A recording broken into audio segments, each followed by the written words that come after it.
แล้วลุงไม่โดนเหรอครับ โดนก็ออกเถอะจังๆสักขนาดนั้นโดนก็ออกเถอะครับ โดนยังโดนยังครับโอเคครับโทษทีครับทั้งหน้าทั้งหลังพี่ไม่แต่ไม่ได้โดนที่ผมไง โอ้โห โดนแล้วเหรอ ระยะแค่นั้นพี่ ไม่ ไม่ ใช่ เห็นเลยดิ ผมมาเป็นคนเล่นยังไงคุณก็รู้ไง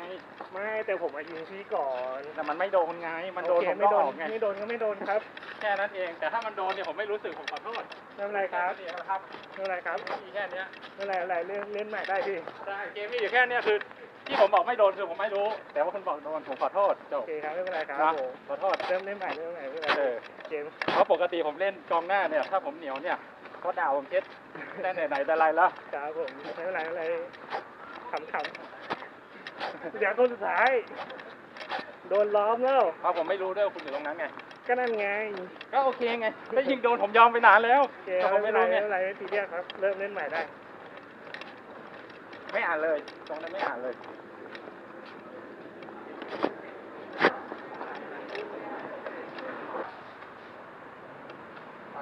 โดนนะครับใกล้ๆกันระวังนะครับ